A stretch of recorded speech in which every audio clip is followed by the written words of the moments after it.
to the drafting phase for game number 2. Turns out the stakes for this matchup are way higher than initially anticipated. Team SMG on the blue side, Team Falcons on the red side.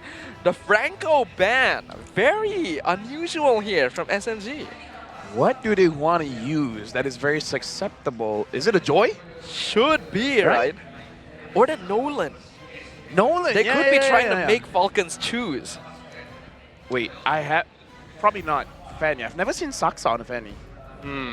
But I wouldn't put it past him, I'm going to be honest. All right, but I feel like when you're down a game, I think Fanny is too much of a risk. So yeah, I'm thinking of either Nolan or Joy. Nolan is even a risk. So That's Joy true. there, because we've seen Saksa use the Joy quite a few times. Yeah. They could also be like mind games. Maybe they actually want... not Nolan then. Yeah, maybe they're trying to make Team Falcons ban the Joy and they grab something else. Like, we know that Saksa quite likes the Baxia, for example. It could give Team SMG a pretty good opening. I don't know. What is the plan here from these teams? I mean, if Falcon is already smelling it, they should... Yeah, they ban the Joy. Now, here's a very SMG thing to do. First picking the Valentina. I'm not so sure whether that's the right thing to do right now, but it is a very SMG thing. What else? What else? Because I'm really thinking of Stormy's heroes, the Valentina as well as the Fireman's. Both are great. Yeah. Other than that, I'm not so sure. Yeah, then like just the Angela as well. Maybe like set up for I'm like not liking the Angela Baxia combo could be pretty strong. They could be trying to like surprise pick with the smooth Benedetta to try and deal with the split pushing. That could be interesting. But it's the Bruno. Wow. All right. That's a good choice. Yeah, good choice. Very good choice. Completely forgot about Bruno, but now for Falcon, Do they take the Arlot? Olive Firemis, Valentina, Yeah. a lot of good mid lane options, and Angela is still open, and for them might be a little bit better. Oh, Terizla. A solid option here. Hulk was able to set up some pretty good penalty zones throughout the wildcard so far. The Faramis is a pretty safe choice since it is, of course, one of Good Knight's signatures. But since the Valentina is still open, it's pretty risky. They go for the Novaria instead. That Astral Echo penalty zone combo could be quite devastating if Team SMG is not prepared for it. Yeah, and I think at this point, again, given the stakes now, right? The stakes have clearly changed just with that one game. And, you know, the fact that you're most likely... I don't see them picking up a quad again. You know that Bruno's across from you. You can kind of play around that. You have to be able to match up the spike, though, the spike that he's going to have. You know, we talked about this even in the previous series, where once those, let's say the 2 items are locked in for the Bruno, you know that he's going to have quite a bit of threat, right, in terms of that. So it does make me wonder if they still possibly mess with the idea of a little more sustain. Now that they have the Novaria, right, do they want to go with the Angela or something like that? Because on the response, you have an Akai and you have a Lilia. Right now, honestly, since the stakes is so high, I'm thinking about being a vegetarian. Yeah. Because this pressure, even I can't take it. I can't imagine how the players are feeling right now. But the Lilia, the Akai pick, it's very defensive. It's very defensive. I don't know how to feel about it. I guess Team Falcons have the freedom to play around a little bit now that they're 1 game up. And you know what this is? What is this? Dude, this is a statement. Like, they are after that condition for the sweep. Ooh. Then we got to look at... Like, they want to cutthroat. I see what you did there. Yeah.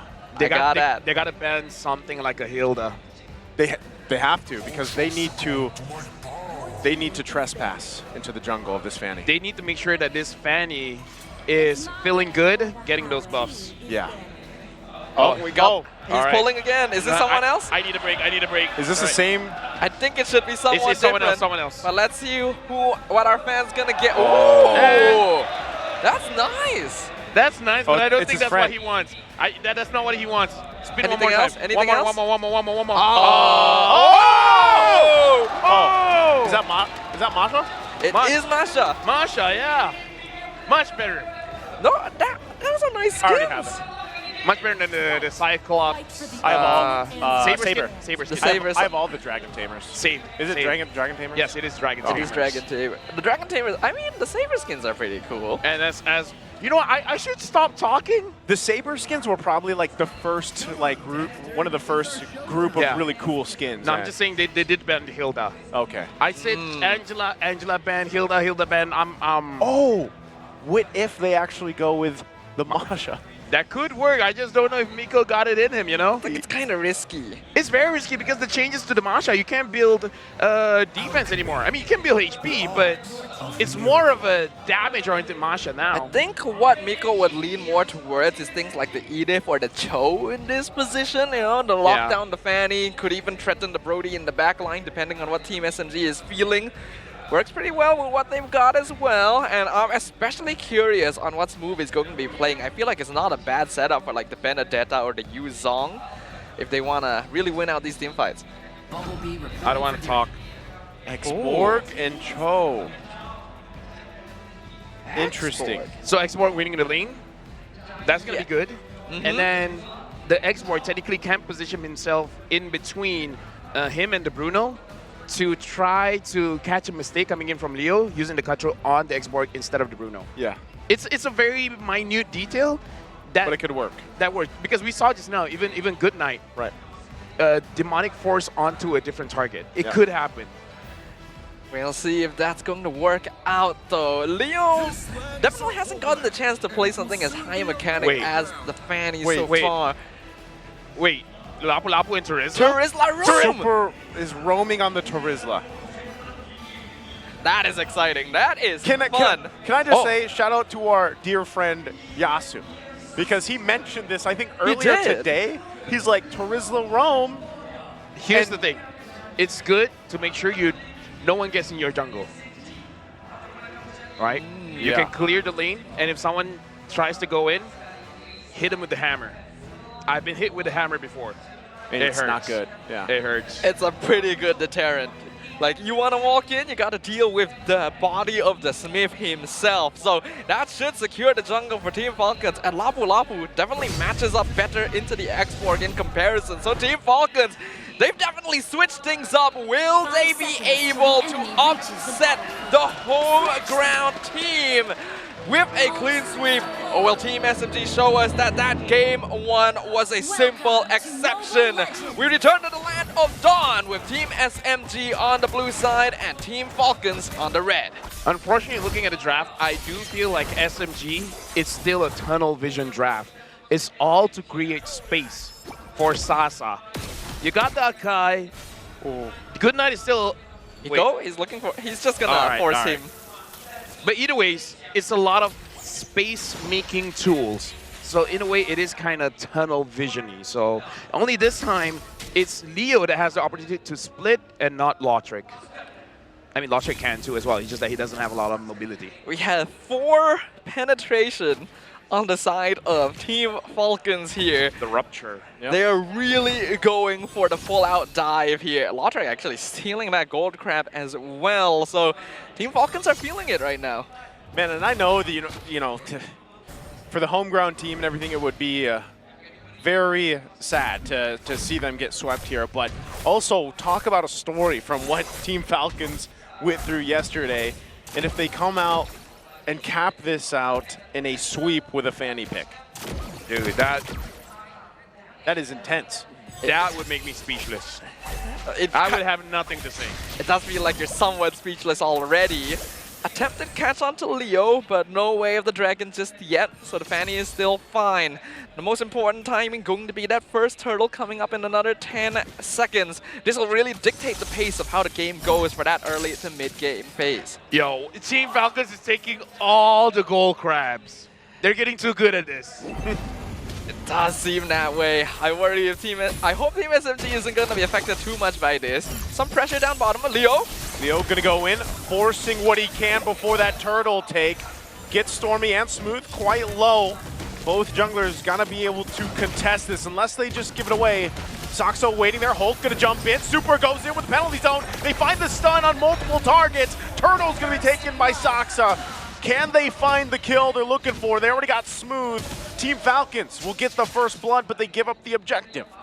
The trade of the EXP lane for the turtle. Definitely still a little bit more in benefit of Team SMG, but it's not ideal for Smooth to fall at this stage. This is going to give Hulk a little bit of that gold shield, and we know how important the EXP lane can be in these team fights. I would say I would argue that it might be Team Falcons that got the victory there, because I kind of do feel like the turtle is great for a global gold and experience gain, but winning out that 1v1 in the lane, it affects more than just levels. It affects with your head. It affects your mental as well. And it's unfortunate, but as the next board, he will not do well until he gets his first item. After the first item, you're going to be very useful to your team.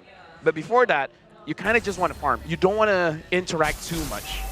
It's not the best in terms of like aggressive pressure, but I think Team SMG have the mentality necessary to not be affected too much by losing that first blood. It's just a question of whether they can avoid losing out the tunnel vision once we get into the late stages. For now, though, it does look like an attempted invade. Miko looking for Leo. You're gonna have to force him off here of the buff. Super and Good Night around the corner, but can't get there in time. Leo will just lose the buff.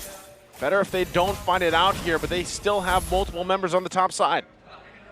A good defense there by Team Falcons. Team SMG trying to see if they can steal a little bit more from their opponents, but no die. Ooh, Stormy! Oh, gets the black shoe, so will inevitably be able to survive with that. Miko gonna get the way of the dragon. Good Night flickers out. The balls of damage come through from Sasa, and that's what they first picked the Bruno for.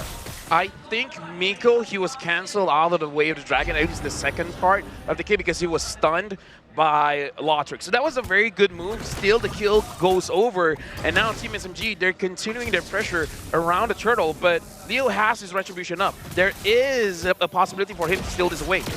See if they can actually do it. It looks like he just wants to go ahead and get that purple buff instead. Gives up this turtle to the hands of Saksa here. They've got two now for Team SMG. Okay, probably the better choice here for Team Falcons. Not having that purple buff means it's going to be difficult to engage, even if they know that Way of the Dragon is on cooldown. They recognize that as long as they play it safe, play it slow, there's always going to be an opportunity here. Let's see whether or not they can keep up the momentum as of right now. Well, we did say about understanding the whole map, and I feel like Team Falcons, they understand with the draft, it's not about contesting those turtles.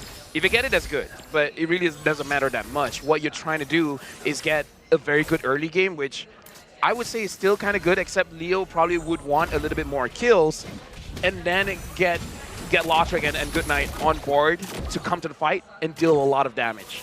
Sox are going to go here, contest this once again. Leo takes quite a few shots, and it looked like it was taken from him as well. So they are continuing to just go ahead and put pressure on Leo as much as they can. A very similar performance from Team SMG. So, oh, Stormy forcing the flicker from Super as well. And now Hulk being chased down. Another flicker going to be expended. Team Falcons losing some precious resources. Whoa. Sasa, look at the damage! They have to respect it. He's got two now in his hands. Leo waiting patiently there. He knows where Sasa is, but he can't get the kill.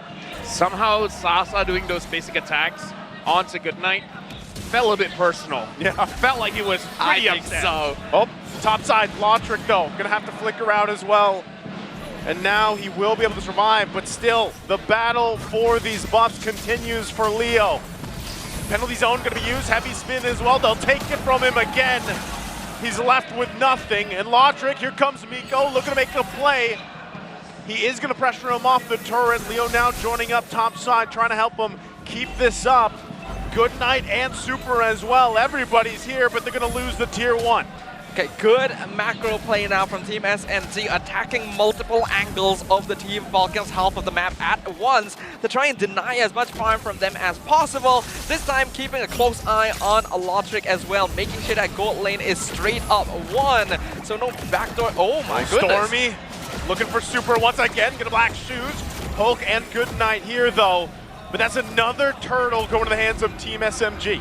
Well, this whole composition is about creating space, and that was a lot of space that Stormy gave the team, and now Team Falcons giving everything to make sure that Leo secures the orange buff. And Team SMG, it looks like they have a different game plan for game number 2 because it's not as bloodthirsty.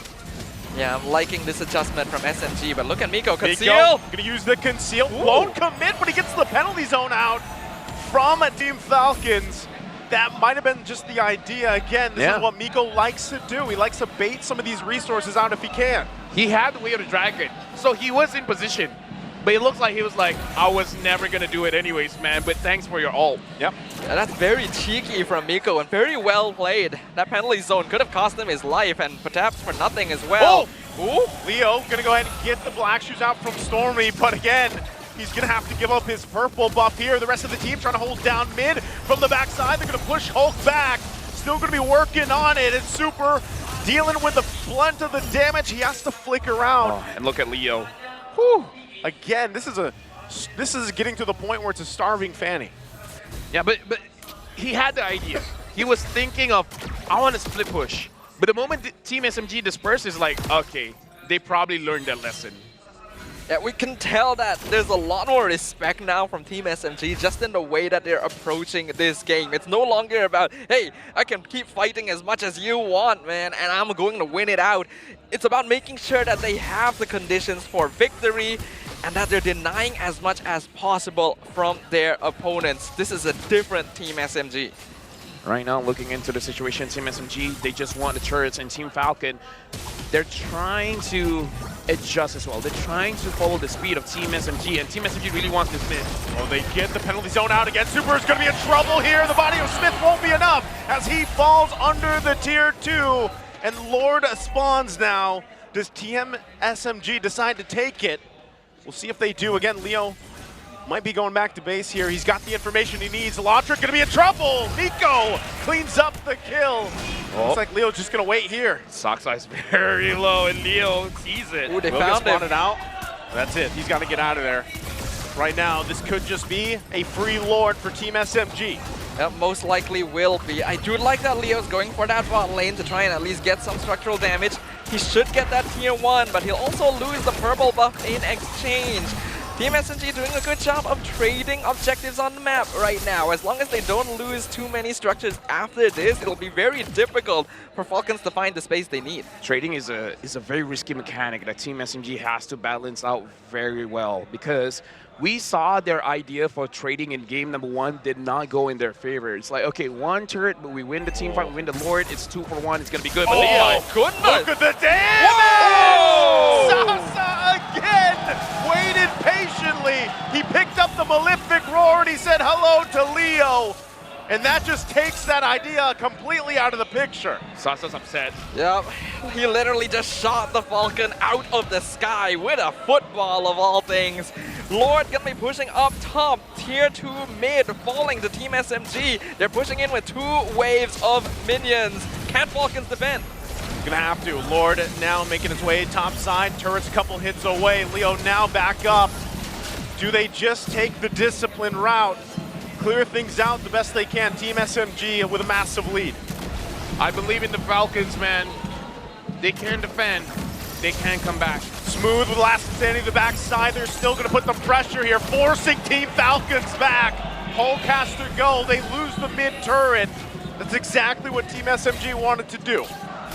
So far, the game going very much. Oh, Sasa being targeted, but Leo knows he's at a risk. This Bruno can actually just straight up 1v1 him at this stage. And that is going to constantly be a threat to Team Falcons. Doesn't look like they're letting it stop them, though. They're still doing a good job of making sure they have some presence on the map. That Haas Claw is paying dividends. Yeah. It's good as a first item, but the more damage you get, the more healing you get, and Sasa is no longer afraid. You can do a lot of damage, but that can have a lot of lifesteal. That Haas Claw, man, is something. And he just got the wind of Yep. nature. Literally was just about to say it. If he gets that wind of nature, he has even less to fear. And the moment I'm thinking it, Sasa grabs it. Leo's job just became 100 times more difficult, but not impossible for Team Falcons. Again, it's a very... Miko. he's panicking. He's panicking a bit. That's He's the stutter out. step. The And- stutter step. Even I was thinking, and Leo is like, no. It's quite Oh, you just got to think about this. The marksman is looking for the assassins. He's the one's like, where are you? Come to me. You know what your job is. Come to me. I'm waiting for that challenge. Always the scariest moment for any assassin player. With only one inhibitor standing, Team Falcons are in a very dangerous spot, but Team SMG has also thrown games from this position before, so we still have to hold our breath. But so far their gameplay is looking a lot cleaner than we saw from them previously. Even looking to invade the purple buff again, Team Falcons, I don't think they can contest this. Yeah, this is just going to be too difficult to actually go ahead. Again, they can just let Sasa go ahead and take this Lord while they put the pressure on the purple. Team SMG just complete control right now. Okay, so right now it really looks like Team SMG. I like the positioning coming in from Smooth, because now the positioning is a flanking position, but as an export, it's really just to get vision. It really is just trying to account how many members of Team Falcons is here. It's a way to open the map by being behind your behind your opponents, instead of literally being inside the bushes. It's a very different way to get information, and I feel like it's warranted based on what happened in game number 1. Yeah, it's very important for Smooth to do this as well, considering that Team Falcons has that Astral Echo in the hands of Goodnight. They cannot lose out in the Vision game, and so far, it's paying dividends. The Lord pushing in mid lane. We got 3 full waves pushing in for SMG. Falcons, can they survive this again? See if they can. Again, they got to make quick work of this Lord as it pushes in. Astral Echo going to come down. Still SMG calculating this despite the lead they have. Super jumps in with the penalty zone. Looking for the kill still. They got to take care of the Lord. They go back to heal up. There's the kick. Hulk's in trouble. He'll fall, but Leo can't find the kills. It's too much from Sasa. We're going to game 3. I think this is exactly what we were expecting from this series today. The 2 MPL squads here in M5 wild cards, neither giving an inch because they know what's at stake. Those tickets to M5 in the Philippines. Team SMG evens it out. I love being wrong, but Naisu was right. You called it. Something about us casters, we just know what's going to happen. I feel like Team Falcon will win the next one, though. Again, very grateful for your sacrifice today, Lafelle. Hey. But all for one for all, am I right? That is absolutely right. Lafelle's holding on to that citizenship. Oh, yeah. He's holding on to it. But what can I say? I like living in Malaysia. And Malaysia, okay, right now, we're in a better spot. But we have to remember, SMG has to win for them to be able to play tomorrow. Yep. But I think Falcons will win. Falcons got this. Don't argue with me. They got it. You be you. I be you. Be I am you. you. Be me. Just like Valentina, I am you. I am we. Yep. That works. But without further ado, let us go ahead and jump into who our MVP for game number 2 It's gonna be Sasa. Yeah, it is. Of course it's Sasa. I mean, we have to build hype, right, guys? You can't reveal the answer so quickly. Of course it's going to be Sasa from Team SMG. 6-0-0. No assist for this man. One-man army. Man, Bruno's my favorite soccer player. Same. Me too. Go! I kind of wish you dragged that out a bit longer. Yeah. I feel like it would have had the impact. You want to see how long I can drag it out? No. Do we? Hold. Go!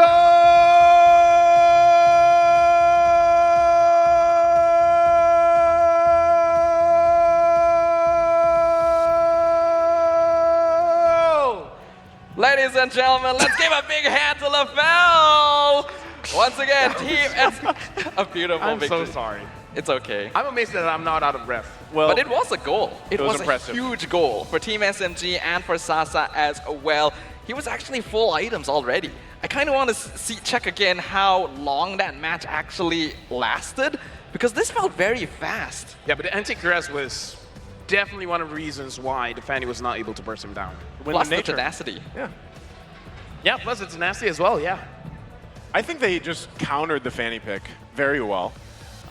We even talked, the fact that when you play, I don't know, in a way it's like a huge risk picking up a Fanny, number one. Definitely. And then secondly, you have to manage the buffs, and they just weren't able to do that. So it was a mini game in itself. Yeah, Risk is the middle name of a Fanny. Fan Risk A. That's not how I thought that middle was gonna go. But okay. Looking at the highlights here, we can see that Team SMG had much better control of the game this time, being able to punish the risk that Team Falcons took with this Fanny pickup. And he picked this into the Akai as well. So that was already a straight up challenge to Team SMG, and SMG really let him have it. I mean, like, let's be fair. The Akai wasn't the big problem there. Yeah. It was all Bruno. I mean, like, sure, the Akai controlling the jungle, making it so that it's difficult for Leo to actually get his buff, is a big factor. I'm not going to discredit that. Definitely a big factor, but Sasa, it seems like he's the assassin here. I think they did give a good amount of attention to the gold lane this time, right? The fact that Sasa was able to win out his lane very handedly thanks to early ganks meant that he was unlocked right from the get-go, being able to get extra gold from the shield, being able to build up items more quickly, and then you add on the pressure that Saksa was putting onto Leo by constantly stealing the purple, then you see how all of these little steps make a great recipe. I gotta say as well, Stormy played with no fear. He played like he always has that black shoes. I feel like he did.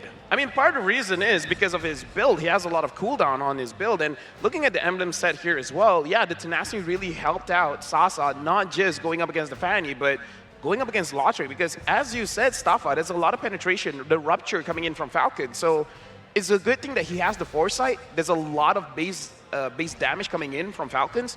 The tenacity was, I would say, essential for him to survive the laning phase, going up against Lotric and Leo. That is true. Like, being able to survive, having that extra bit of defense around the second half of your HP can actually really mess with heroes that want to get that one shot, right? The torn apart memory, the cutthroat coming in, you think, oh, I do this amount of damage, and then suddenly the calculation gets messed up later on in his health bar. Helps a lot. And since Sasa already got so much help, you could see that he felt very comfortable this game overall. Team Falcons, unfortunately, we can see that in the buff comparison, was not having a good time. That's not what you want, right? If you have a Fanny or one of those buff-dependent heroes for the jungle, that's kind of the risk you have to take, right? When you go that route, and it also makes you wonder.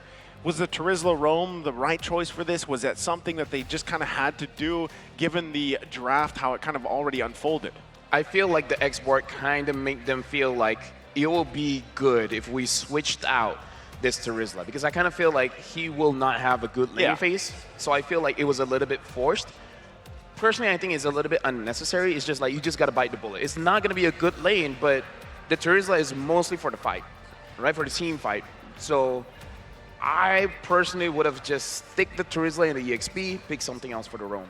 I mean, I can't really blame them though, because in the heat of the moment, switching out that Terizla for a Lavu in the EXP lane versus Xborg sounds like a very good idea. And we already talked about it. It would be a good defensive option to make sure that Leo's jungle is fairly safe early on because of the body of the Smith. But Team SMG were able to play around that and predict things. And you saw that Hulk Super both had Radiant Armor, and yet Stormy was still tearing through them.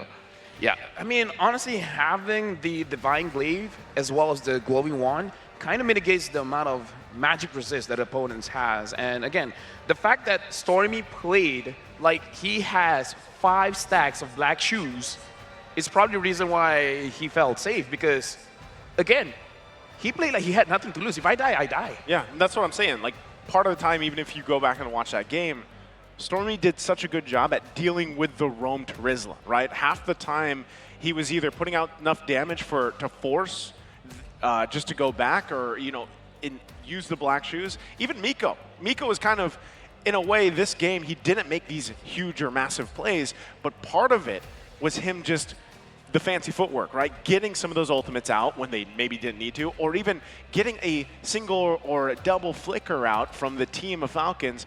It was kind of like that work that you don't see right away, but every piece of that puzzle kind of falls into place. And I feel like that was where Smooth fit in too with the export. I'm going to go back on Stormy playing this mid lane because there's two general ways you want to play the mid. One way is ganking the side lanes. The other one is to prevent your opponents from moving around the map. Yeah. And I feel like he did that very effectively because he prevented the Terizla as well as the Novaria moving around freely, giving a lot of space for Sasa, giving a lot of space for Smooth, and then giving a lot of space to go inside the jungle. Because before the fight even starts, Stormy already made sure that they don't have the defense to actually handle whenever the Akai wants to take a buff. So I feel like, you know, it was a very flashy play coming in from Sasa, but Stormy really made sure that Falcons do not roam around free. Stormy was the silent killer this game.